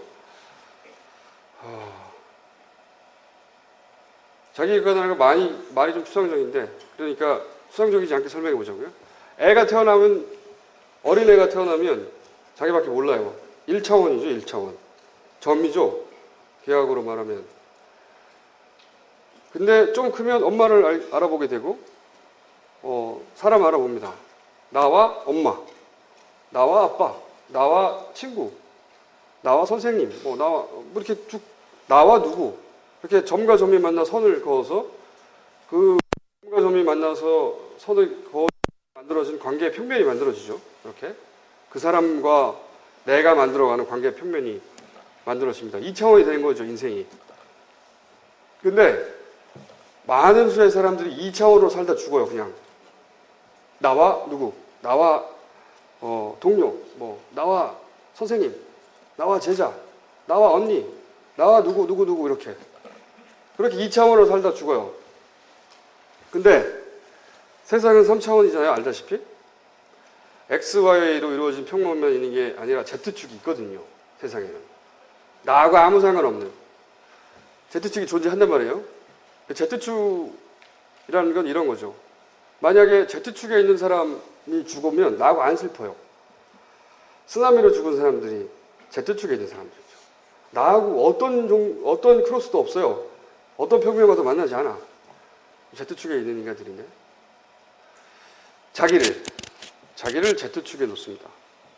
그리고 X축에 있는 나를 Z축에 갖다 놓고 Z축에 어떤 좌표에 갖다 놓고 X축에 남아있는 나를 내려다보는 거. 비주얼로 표현하자면 그게 자기 객관화입니다. 마치 쓰나미로 죽은 사람 쳐다보듯이 자기를 쳐다보는 거죠. 그건 말처럼 쉽진 않고 누구도 완벽하게 그럴 수는 없어요. 자기를 이방인 쳐다보듯이 쳐다본다는 게 저절로 되지 않습니다. 마치 아령을 오래 들어야 근육이 생기듯 이런 건 저절로 되는 게 아니고 그렇게 사고해야 훈련해야 하는 겁니다. 자기를 이렇게 자기 객관화하여 바라보아야 비로소 사실은 자신의 바닥과 저는 연애를 통해서 제 바닥을 확인했는데 자신의 바닥과 경계를 확인할 수 있고요. 그리고 그럴 수 있으려면 기댈 데가 있어야 되잖아요. 이게 무슨 말이냐면 그럼에도 불구하고 자기가 너무나 하찮은 인간은 아니라고 기댈 때가 있어야 돼요. 그 보편성에 대한 확인은 여행을 통해서 했어요. 저는 사람 다 똑같구나. 그러니까 그렇게 자기 객관화하여 하찮은 무수한 인간들 중에 역시 또 하찮은 한 사람에 불과하구나가 자기 비하로 넘어가지 않았던 것은 스스로 여행을 통해 내가 가진 보편성도 확인했거든요. 사람들에게 다 똑같구나. 다이구나 다. 누가 특별히 위대하거나 누가 특별히 젖도 아니거나 아니구나. 대통령이라고 해서 더 위대한 인간도 아니고 그거는 일부러 의식적으로 정치적으로 생각하는 게 아니고 그냥 자연인 대 자연인으로 그렇게 생각하는 거예요. 그 사람이 뭐 청소한다고 해서 무시할 일 절대 아니고 이거는 내가 예의가 아니라 정말로 그렇게 생각하는 거고 그 사람이 대통령이라고 해서 대단한 사람이라고 생각하지 않고 그냥 있는 그대로 봐주는 것. 이렇게 자기 객관화와 그리고 자존감을 가지고 나면 그 다음에 갈 수 있는 길이 행복하게 사는 길입니다. 그걸 가지고 살면 행복해진다. 굉장히 관념적인 얘기로 들릴 수 있겠는데 제가 겪었던 살면서의 몇 가지 경험들 그리고 자기 객관화에는 내가 동물 중에 하나라는 것도 들어갔어요. 내가 그러니까 이 생태계에서 인간이라고 해서 대단히 위대한 게 아니라 이 생태계에서 사실은 한 종일 뿐이구나. 자기 객관화라는 게 아주 어릴 때는 나와 너를 구분하는 데서 출발하게 되죠. 그리고 어느 순간은 어느 나라에 살든 다 비슷하다고 생각하게 되고 어느 순간은 이 생물 전체에서의 자기 객관화로 이어지는데 거기까지는 사실은 갈 필요는 없고 내 얘기가 어렵습니까?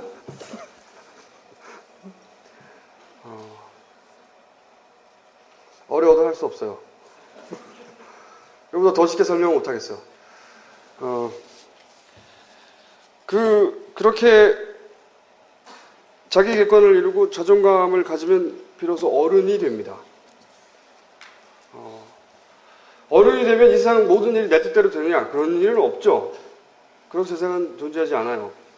대신 내가 생겨 먹은 대로 나를 행복하게 하는 길대로 누가 뭐라고 하던 크게 개의치 않고 내가 생겨 먹은 것을 이 세상에 구현하기 위해 그냥 노력하며 살게 돼요. 그리고 그게 왜냐하면 내가 다른 사람이 되는 방법이 없잖아요. 자기 생겨 먹은 대로 산다는 건 오기나 그런 게 아니고 자신이 다른 사람이 될 방법이 없기 때문이에요. 여러분들이 태어난 자신을 있는 그대로 긍정하지 않을 수 없는 게 해야 하는 게 여러분은 다른 사람이 될 방법이 없어요. 여러분들의 인생을 다른 사람이 대신 살아줄 수도 없고 대신 대가를 지불해 줄 수도 없단 말이지. 절대로. 지가 해야 해. 응?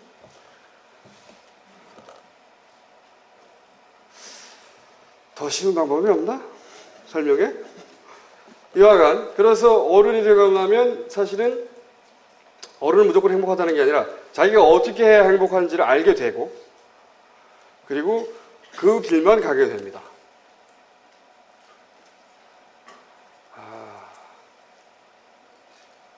질문 받을게요.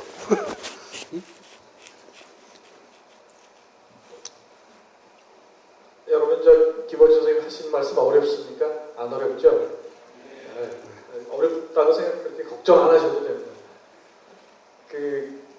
선생님께 해주신 말씀하고 관계돼서 질문을 드리고 싶거나 그러니까 선생님이 이제 몇 마디 화두를 던지셨는데 조금 더 해설이 필요하거나 하는 사람이 있으면 질문을 좀 드리고 구체적인 답을 들어보도록 하죠. 질문 있는 사람은 자기 자리에서 손을 들고 질문을 좀 해주시기 바랍니다.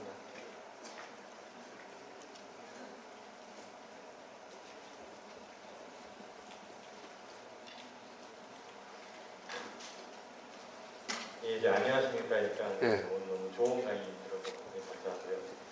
예, 제가 생각할 때는 이 아주강좌라는 게 현재 이 대학교에서 일반적인 교육으로 배울 수 없는 것들을 이런 이 경험들을 통해서 이 대학생들에게 역량 강화의 시간이라고 저는 이 강좌를 생각하고 있습니다. 그래서 아까 말씀하셨던 내용들이 한마디로 결국 이 세상을 살아갈 때 자기 자신의 객관화를 통해서 자기 중심적으로 자기만의 세상을 살아가야지 남들이 짜놓은 세상에서 남들이 휘둘려서 살아가는 것은 진정으로 행복한 삶이 아니라고 저희는 이제 들려왔거든요. 근데 이미 그러한 것들은 저희들이 20여 년간 살아오면서 많이 들어왔던 이야기이고 또 누구나 아까 말씀하셨듯이 자기 나름대로 그런 인생에서 비슷한 경험들을 해왔었고 또 이 자리에 있는 모든 학생들은 여행을 통해서 그러한 것들을 많이 경험했습니다. 하지만 그것을 누구나 똑같이 느끼지는 못하였기 때문에 올바르게 자기 객관화가 되지 않았고 또 이 대한민국이라는 이 사회 자체가 자기 중심적인 그런 사고만을 가지고 남의 그 시선을 무시하고 살아갈 수 없기 때문에 이 대학생들이 현재 이 시점에서 가장 큰 고민이라고 이게 고민이라고 할 수 있는 그 취업이라는 문 앞에서 그러게 자기 자아를 발견하여서 그 자기의 행복한 삶을 추구할 것인가 아니면 남들이 보는 시선에 나를 어느 정도 타협하고 맞추면서 살아갈 것인가라는 문제점에서 되게 혼란스럽게 느끼기 때문에 이러한 문제들이 이 사회의 모든 문제점들이 발생한다 생각을 하고 있거든요. 그래서 만약에 좀 방법론적인 문제로 들어가서 만약 그런 똑같은 경험들을 한다면 누구나 같은 경험을 하지만 그걸 다 느끼지 못하기 때문에 좀 더 쉽게 느낄 수 있는 그런 철학이나 예를 들어 구체화된 방법이 있지 않는가라는 질문을 잘 못 알아들었어요. 그러니까 쉽게 말씀드려서 네. 누구나 그러한 경험들을 인생을 살아오면서 다들 겪게 됩니다. 근데 그 누군가는 그런 경험 속에서 어떤 걸 깨달아서 자기 객관화의 경지에 이르러서 그런 자신의 행복한 삶을 향해서 달려가는 사람이 있는가 하면 대부분의 사람들은 그런 걸 느끼지 못하고 그냥 남들이 만들어 놓은 틀에 자기를 맞춰가면서 항상 스트레스를 받고 살아간다고 생각을 하거든요. 그래서 그런 세계에 있는 사람들이 그런 경험들 속에서 어떤 방법을 통해서 그 자기 객관화의 경지에 도달을 할 수 있고 그 사람들이 행복한 삶을 살 수 있는가. 어떤 방법이요? 연애하고 여행. 그거는 누구나 다 경험을 하지 않습니까? 대부분 사람. 그 다음 나보고 어떡하라고? 그래서 저는 좀 방법론적인 걸 더 제가 좀 그러니까 그게 방법이에요. 연애하고 여행이.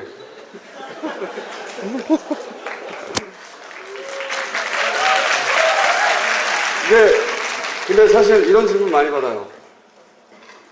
뭐가 묘안이 있지 않을까? 비법이 있지 않을까? 뭐 이렇게 하면 딱 되는 게 있지 않을까? 그래서 사람들은 시크릿 같은 책도 읽어보죠. 저도 다 거짓말이야. 응? 그런 비법은 없어요. 응? 그런 비법은 없고 저도 지금 얘기를 나이 40이 먹어서야 42살입니다. 제가 42살이 되어서야 그럴듯하게 포장할 수 있게 되었을 뿐 그걸 겪을 때는 그거 몰랐어요. 근데 그걸 겪지 않았더라면 지금도 모르겠죠. 한 가지 위안을 드리자면 정답도 없네? 저도 이렇게 말할 수 있는데 뭐 이렇게 하면 돼 이렇게 말하면 돼 뭐 다 거짓말이야 그런 거.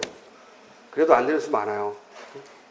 다 거짓말이고 그런 비법은 없고 한 가지 위안을 드리자면 이렇게 말씀드릴 수 있을 것 같아요. 지금 다 불안할 테니까 미래에 대해서. 제가 어디서 본 자료인데 세계적인 조사인데 나름대로 그 분야에서 일가를 이룬 사람들을 여러 사람을 조사했는데 그 사람들의 20, 30대를 조사를 했어요. 그랬더니 대부분의 사람들이 우리가 흔히 듣는 이야기가 한우물을 팔아 뭐 대성 싶은 나무를 떡잎부터 알아본다 말하잖아요. 다 거짓말이야. 응? 한우물을 어떻게 파? 내가 중학교 고등학교 내내 입시만 공부하다가 대학에 들어왔는데 내가 어떤 사람인지도 모르고 뭘 모르는데 과도 알고 들어온 것도 아닌데 어떻게 한우물을 파? 미친 거지. 한우물을 파면 아무것도 모르는 상태에서 나이 30이 넘어서도 자기가 뭘 좋아하는지 내가 어떻게 살아야 되는지 모르는 사람 많아요. 대학 들어가야 되고 이거 해야 되고 취직해야 되고 쭉 그렇게 쫓겨 살아왔기 때문에 정작 자리에 앉아서 멈추고 자기와 대면하고 내가 어떤 사람이고 내가 뭘 원하고 호심에서 생각해 본 사람 잘 없습니다. 그런 시간을 허용하지 않아요, 우리 사회가. 그러니까 한우물을 팔아내는 건 또 말도 안 되는 소리야. 뭘 알고 한우물을 파란 말이야. 그런 얘기를 다 신경 쓰지 말고 이렇게 생각하세요. 아까 그 조사로 돌아가서 그 조사를 봤더니 이 사람들이 대단히 많은 종류의 직업들을 가졌었고 40이 되기 전에 그것도 40대 하고 있는 일과 거의 상관없는 일들, 서로 맥락이 닿지 않는 일들을 한 사람들이 많더라. 그러니까 중구난방 뒤죽박죽으로 일을 했던 거지 20, 30대. 왜 그랬냐? 자기가 그 일이 맞는지라고 했는데 아니야, 딴 거 해. 내가 이거 관심이 있었는데 이거 했는데 아니야, 딴 거 해. 그렇게 시행착오를 겪고 실수를 하고 다시 고민을 해서 방향을 틀고 이게 맞겠지 했는데 또 아니고 그런 걸 다 겪었던 거예요, 다들.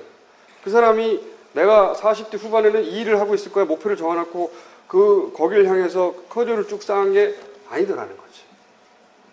그것만이 유일한 길인 줄 알고 있겠지만 아니더라는 거지. 아니고 내가 뭘 잘하는지 모르니까 그 순간에 관심이 있거나 하고 싶은 게 있으면 해보는 거예요.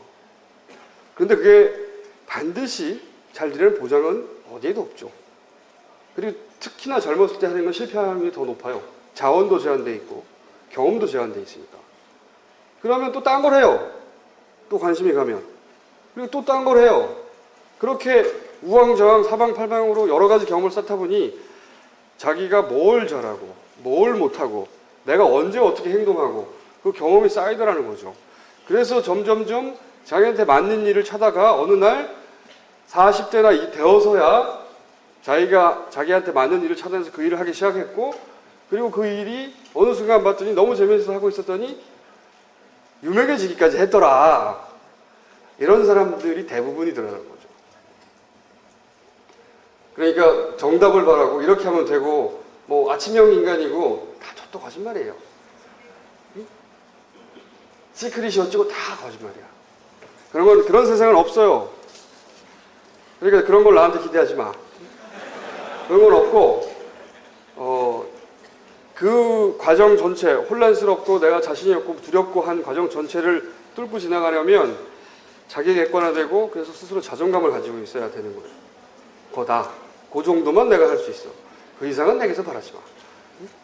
근데 위로를 하자면 아까 말씀드렸듯이 이렇게 우왕좌왕 사는 게 맞는 거라는 거죠. 그렇게 가다 보면 그리고 그렇게 살 수밖에 없게 되어 있습니다. 인간이. 미래를 모르니까.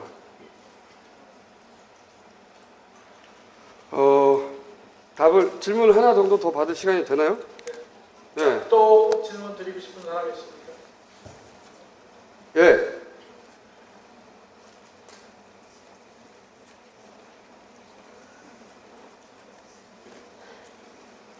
네, 안녕하세요. 저는 환경건설고등학부 공부학번 한원이라고 합니다.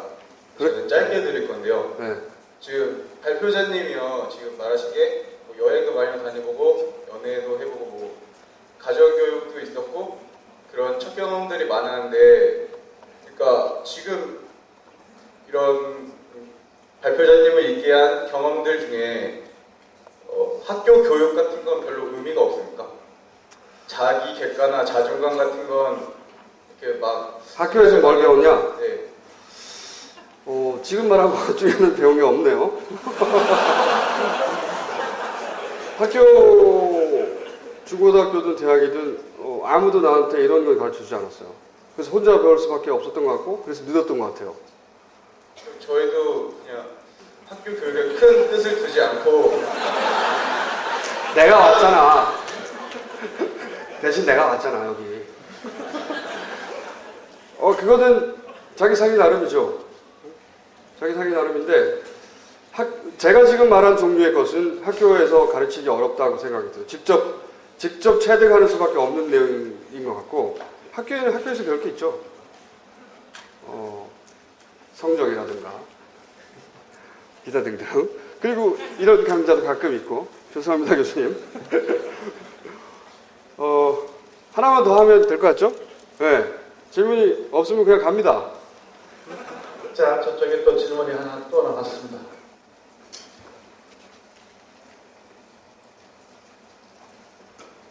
제 오늘 이야기의 요지는 한마디로 하면 네 마음대로 해라는 거지. 네 마음대로 해도 된다는 거지. 안녕하세요. 저는 오늘 김어준 총재님 모신다 그래서 경희대에서 청강문 학생인데요. 멀리서 오셨네. 연애가 상당히 중요한 아, 그럼요. 하셨는데요. 네. 그래서 여자친구 몇 명이나 사귀어보신 거예요? 상당히 개인적인 질문인데 총재님께 상당히 큰 영향을 미쳤다고 해서 궁금해서 질문하겠습니다.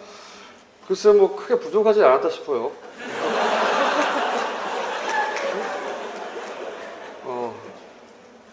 부족함을 느낀 적은 없습니다. 이 정도 되나요? 네. 횟수는 세보지 않아서 모르겠고요.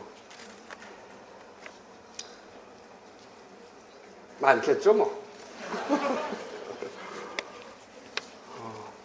없나요 이제? 자, 마지막 한 사람 혹시 더 있으면 질문을 받고.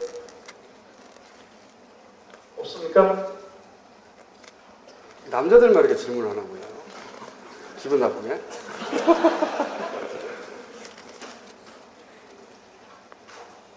네, 말씀 잘 들었습니다. 네. 예, 제가 궁금한 거는 연사님께서는 되게 어떤 일에 욕심이 굉장히 많으신 것 같습니다. 하고 싶은 걸 되게 막 하려고 하고 여행도 많이 다니고. 그런데 만약에 어떤 일이 동시에 하고 싶은 일이 여러 개가 있을 경우에는 뭐 나름대로의 판단의 기준이 있을 거 아닙니까? 하고 싶은 거에 대해서. 예, 네. 예, 그 경우에 어떤 식으로 그 판단을 해서 그 우선순위를 좀 알고 싶습니다. 연사님의 경우에는. 우선 다 하려고 하고요, 저는. 욕심이 많은 건 아니에요, 절대. 안 되면 바로 포기합니다. 이거 안 되는구나? 그러고 바로 포기해요. 사하라 갔는데 너무 크네? 그냥 돌아갑니다. 사하라까지, 가기까지 아무리 돈이 많이 들었어도 딱 해보고 아니면 그냥 갑니다, 그냥. 그리고 우선순위를 나누는 기준이 뭐냐? 그때그때 달라요. 그때그때 다른데, 글쎄요, 그 기준을 생각해 본 적은 없는데, 그 질문 처음 봤는데, 지금 생각해 보니까, 없다는 생각이 드네요. 우선순위가 특별히 있어서, 이거는 반드시 먼저 해야 해. 라고 생각해 본 적 없는 것 같아요. 그냥 하고 싶은 것 덩어리가 이만큼 있고, 그러니까 제가 이런 거죠. 하고 싶은 것이라고 하면 좀 오해가 있고, 좀 더 정확하게 표현하자면, 만나보고 싶은 사람, 가보고 싶은 곳들, 해보고 싶은 일들, 그런 리스트에 직업도 있어요. 그러니까 해보고 싶은 일들이죠. 근데 내가 예를 들어서 아나운서는 없지만 아나운서라 하더라도 그 리스트에 아나운서가 되어서 열심히 잘해서 평생 세계 우리나라 제일의 아나운서가 되어야지 이런 생각은 없다 이거죠. 그런 건 없고 아나운서 서로 됐다 하더라도 좀 하다 관뒀을 거예요. 해봤으니까. 그렇게 그냥 해보고 싶은 것들이 뭉치는 있어요. 그리고 그 뭉치들을 할 수 있을 때 합니다. 그럼 가만히 있다가 아라파트가 왔대잖아. 그럼 달려가는 거죠. 거기에는 우선순위 조정이 없고 그냥 그걸 할 수 있을 때 여전히 하고 싶은데 할 수 있을 때 합니다. 딴지일보도 마찬가지였던 거죠. 그냥 할 수 있을 때. 근데 내가 할 말이 있으니까 좀 이따 전화하지 그래? 응? 끝나요? 이제? 자, 여러분 저 오늘 강연 잘 들었습니까? 네. 제가 좀 마무리로 한마디만 첨언하겠습니다. 아까 학교 교육 포기해도 되느냐고 했는데 제가 30년 전에 대학 다닐 때는 이런 강연을 절대 학교에서 하지 않았습니다. 30년 동안 이렇게 바뀌었고 이런 기회를 통해서 여러분들이 조금 더 기회를 찾을 수 있도록 노력하겠습니다. 자, 그럼 오늘 좋은 강연해 주신 김현주 선생님께 감사드리고 오늘 하루